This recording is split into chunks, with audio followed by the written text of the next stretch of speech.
Ichiro Oda made a color spread with all the vice captains in One Piece, with Zoro in the middle, of course, the future Pirate King's vice captain, of course, with the Conqueror's Haki coding he learned in Wano, and also the future world's greatest swordsman once he surpasses Dracula Mihawk. But when we look around the color spread, we had characters like Sabo, who just recently revealed Vivi to be a Willa D member, and Imu to be sitting on the empty throne and having a weapon that could destroy islands like an ancient weapon. Also, we ought to mention that he's seen the Gorsei's mythical Zoan powers and Imu's also true powers, so Sabo is a big target right now. Then there's also Shiryu the Rain, the former warden of Impel Down, said to be at least equal to Magellan, though Magellan does have the edge because of his Delphida build. Recently, he became an invisible man who caught Moria off guard and slashed him up, and even more impressive, stabbed the hero of the Marines Garp, though Garp pretty much went on to fight after that. I still gotta say this, he took a point blank punch from the hero of the Marines Garp, and he was still standing at the end of the fight, so he can take punches. That's one thing you can say about Shiryu the Rain. Then there's Beppo, who saved Law from losing, of course, his Delphid ability, or even worse, dying for doing the immortal surgery on Teach, with his Sulong form, of course, doing great things and escaping to the sea with his captain. And then, of course, Killer. I know people like to make the jokes about Killer, but I do gotta say this. Killer was able to do an attack on Kaido. That's pretty cool. And he also defeated a worst generation captain, being a vice captain himself. While limited, of course, because through Hawkins' power, he was actually hurting Kid. But with his intelligence, was able to take off Hawkins' arm, because Kid does not have an arm. And I do gotta say this, he tried to save Kid from the Yonko red hair Shanks, and of course we all know that they both got destroyed by Shanks, but still, if Kid didn't jump in, maybe Kid would have died. I mean, if Killer didn't jump in, maybe Kid would not be here right now. There's still hope for Kid's character, maybe because of this Vice Captain Killer, the masked man. Then of course there's Marco the Phoenix, who fought two Yonko commanders, two top Yonko commanders in the Beast Pirates when it comes to the All-Stars King and Queen at the same time. But are we surprised when his resume has characters like Kizaru during Marineford War, Aokiji, of course, kicking him, of course, to save Luffy, and Akainu multiple times, yo. You gotta give respect for fighting all the pre-time skip admirals. Then there's also Garp, who of course he took a punch from Garp and was still able to fight after. Then of course is the payback war with Blackbeard, the clash with Big Mom during Wano, blocking Kaido's blast breath. Like, this guy, even in the anime at a young age, was going up against a prime Silver's Rayleigh. Like, you gotta give Marco respect. Then of course there's also other Yonko vice captains like King the Wildfire, who's a special race that even wanted Big Mom, wanted him to join her crew. The Lunarian with, of course, ties to the Void Sentry. And then of course Big Mom's actual second son, of course, Katakuri, is a Conqueror's Haki user who awakened his Delphid ability and also has Future Sight. For all I care, this Conqueror's Haki user who's awakened and has, of course, Future Sight could be a damn Yonko. That's how I look at his stats. His stats are insane. And finally, there's Ben Beckman. Well, what can I say about the smartest man during the East Blue Saga? And of course, the man who had Kizaru frozen for a bit during Marineford War. Brand New did say the Red Hat Pirates crew was very powerful, and their top of the top commanders are very, very powerful. So definitely gotta say they're no joke, and him being the strongest, also the man who took Yusa's kid's arm post time skip. And of course, this just screams greatness to come for him.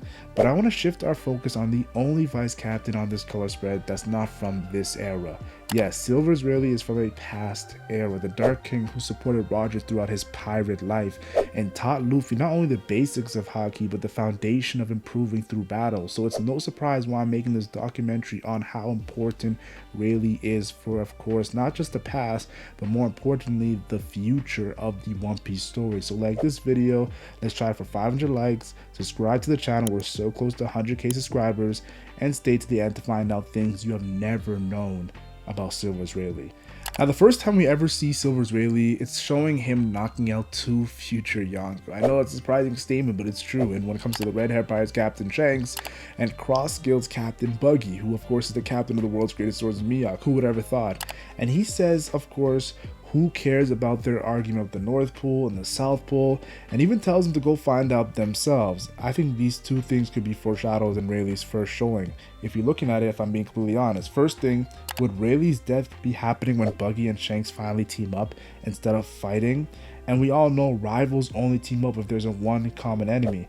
And like we saw with Kid and Law versus Big Mom, So for me, that enemy would have to be another Yonko, and that would be Blackbeard.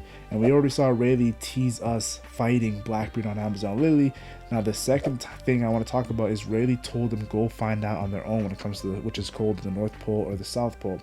We could see that be a place that Shanks and Blackbeard fight. Yeah, this year, which will include Buggy realizing which is actually colder, but not caring because we're seeing such an intense battle. And not only that, we could have Rayleigh's death implemented in this moment. Also, Shanks' death can also be included. And this gets even stronger when I look at, of course, Oden's flashback panel of Rayleigh, of course, but also Buggy and Shanks staring at Teach.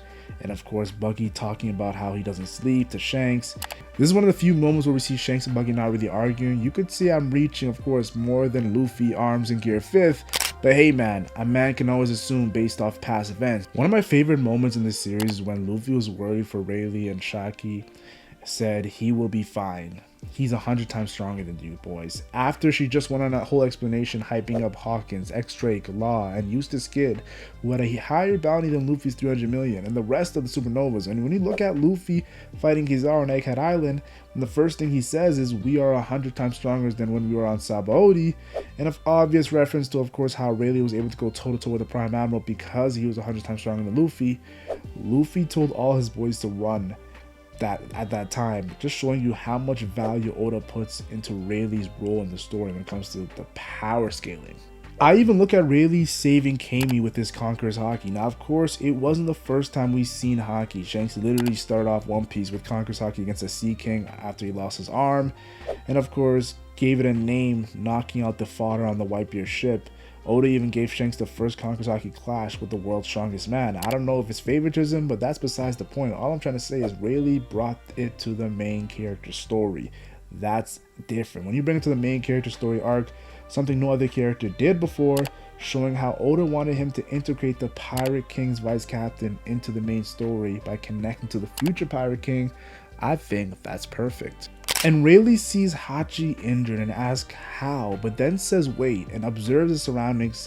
Now we all know Katakuri was able to see the future with Observation Haki, and Roger, Luffy, Oden, and Momonosuke were all able to hear the voice of all things. And we know Rayleigh knew of future sight, and even asked Luffy what would he do if he fought someone like that. And it even gets deeper when we see Shanks looking deep into the future against, of course, Eustace Kid. So all I am saying is, did Rayleigh do something new here and look into the past instead of the future? Or the more logical answer is Rayleigh just got his answers by looking into the future. And you can even add on to this theory by him knocking out the soldiers and then saying he was hakied out. It would make sense when, of course, he used Conqueror's Haki 3 times and Future Sight 2. Once the man is not in his prime.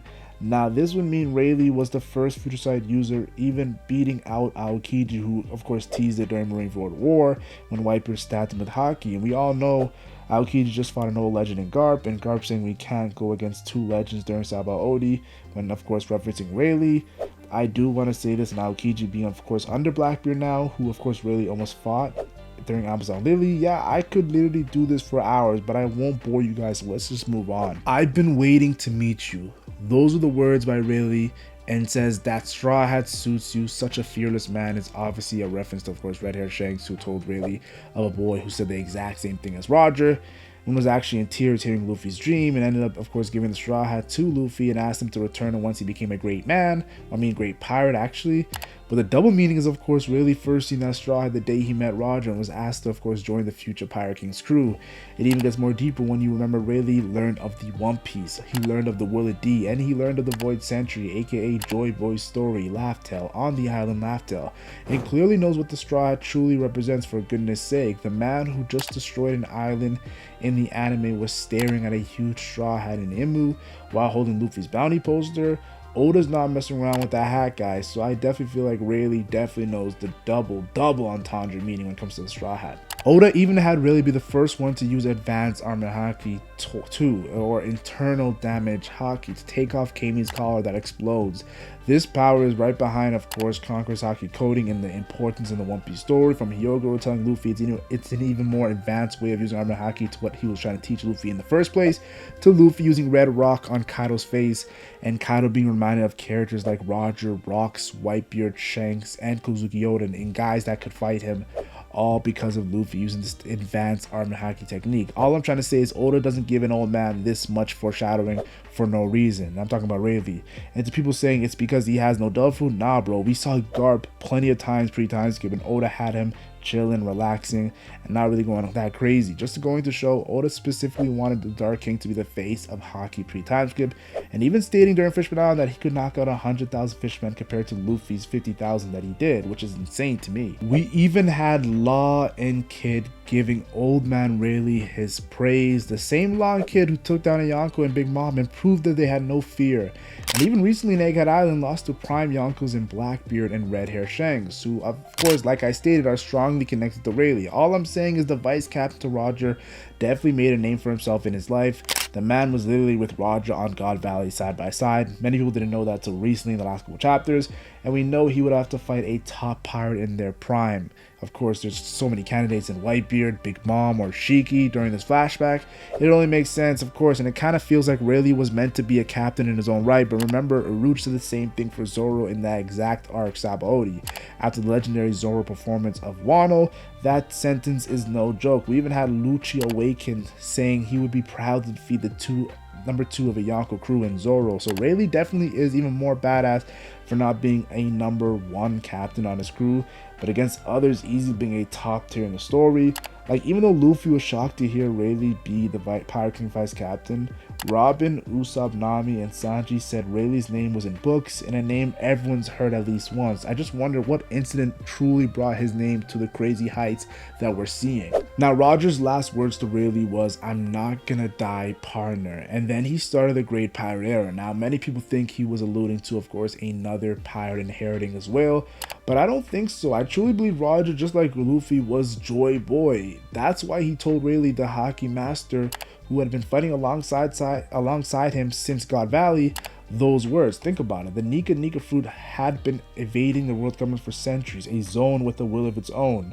And I'm saying that Roger even said I was too early. And then when you look at the voice of all things, with of course the Sea Kings, and that Poseidon controls the Sea Kings, and of course Zunisha, while also connecting to Kuzuki Oden having the voice of all things, the power passing it down to his son Momonosuke, while Roger passed it down not to his son Ace, but of course his successor in Monkey D. Luffy.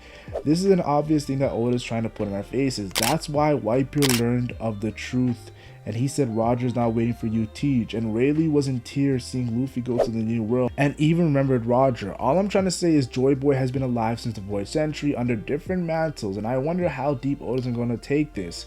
Like, could he connect it to Ryuma? Could he connect it to Nolan? Could he connect it to other past figures that were Joy Boy, but they just didn't, how to say this, they were too early, of course, to complete, and Luffy is the one who's actually on time. But back to Rayleigh, we've seen Luffy use water to simply fight Crocodile, and even went more extreme with his own blood. And then of course there was Anel, who Luffy was of course the natural counter with his Nika abilities, which made him lucky enough to bypass the Lightning Man. But of course the weakest of the 3, Smoker, had no counter from Luffy. And that's why this concept was so interesting. It wasn't about power, it was about using something to fight these monsters. Look at Luffy versus Aokiji. That fight motivated him to gain his infamous gears that would be used to take down the strongest creature alive in Kaido in the current story. But with a simple kick, Oda made Rayleigh be the one to neutralize these powerful Logias and show that the next level had even more mysterious, hence Kizaru, a Prime Admiral, saying even if we wanted to catch you, we would have to make preparations. That's saying much for just one old man on Sabaody. Rayleigh is an enigma because he fights also with a sword, not just his hands and his feet, and is good enough to scar and make a Prime Admiral bleed. The only other better feats are from his crewmates, of course, Oden scarring Kaido, and his successor of a vice captain to a Pirate King, Zoro, also doing the same thing. But this is all done recently. Oda had Rayleigh doing this pre-time skip. This just makes me think that Rayleigh is the world's greatest swordsman, maybe before Mihawk. Like, we all know Shanks and Mihawk are top 2 in the story when it comes to their swordsman skill, and this was emphasized by Brand New saying Mihawk has even greater sword skill than Shanks, proving Shanks' skills another level. But then look at characters like Shiki. But does he get that Fujitora achievement for using a Dove Fruit alongside his swords? We see how the fans treat Law's swordsman feat of cutting a mountain because of his Dove Fruit assisting it. Or even look at Rayleigh's captain, also holding a sword. We know Roger has the Divine Departure and clash with the world's strongest pirate in his prime. and has only ever been shown to use a sword, contrary to Rayleigh, who's been kicking and palming people in the story, and even using a finger to stop a young Marco. All I'm trying to say is Rayleigh's story is not even close to complete because how it connects the past, the present, and everything all together. And of course, this whole title of World Greatest Swordsman, because we only know Mihawk, we don't know the past before Mihawk, we only know Mihawk and what's going to be, of course, the future, which is Zoro. Now, if I'm being honest, Rayleigh doesn't seem like the most emotional man, of course, but we've seen many moments of him crying, like we cried for Whitebeard's death. There isn't even an iconic moment between these two characters when you think about it. Yes, we know we found out they were both on God Valley on 2 different crews. Of course, we also seen their battle in Odin's flashback. There's lots of history tied between these two, of course. But just think about it. Zoro finding out about Law dying. Like, could we see a similar reaction? Even though Zoro and Law don't really have crazy major moments together, he probably would have the same reaction because of all the in total moments they have together. If you think about it, the reaction, because think about it. Saba Odi with Law, of course. And then, of course, there's Marineford, there's Punk Hazard, there's Dressrosa, there's even Zoe, and of course, Wano, let alone what the final saga has in store for Law and the Straw Hat Pirates obviously being together.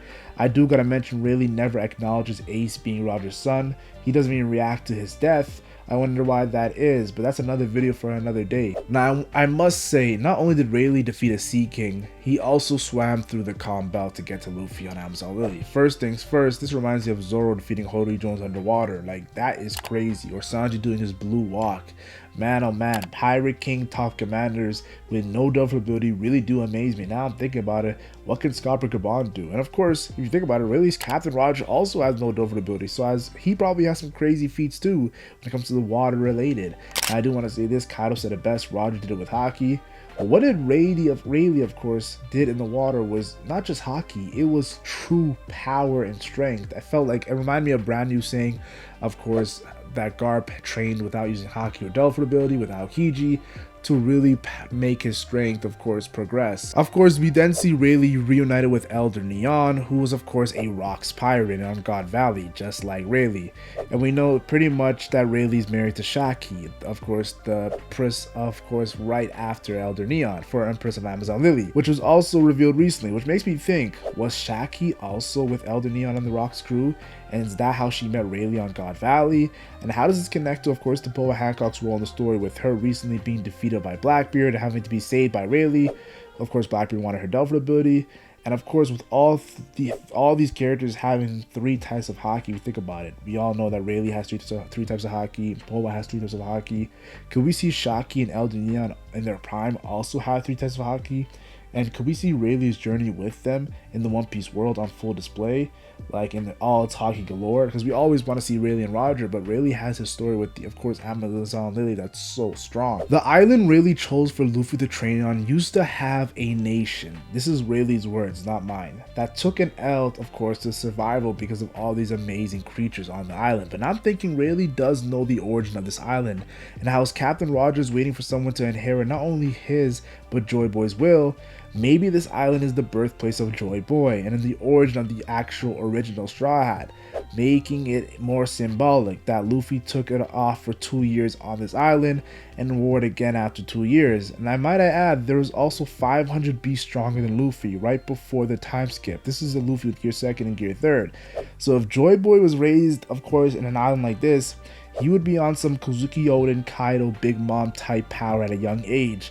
And it even gets deeper when Luffy asks Rayleigh how he knows, of course, of all these 500 beasts that are stronger than Luffy, and it sets up the power so important to the second half of the One Piece world, haki.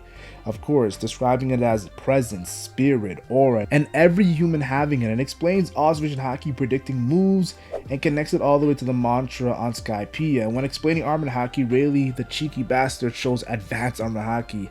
Of course, the same we saw the Admirals use on Marineford War.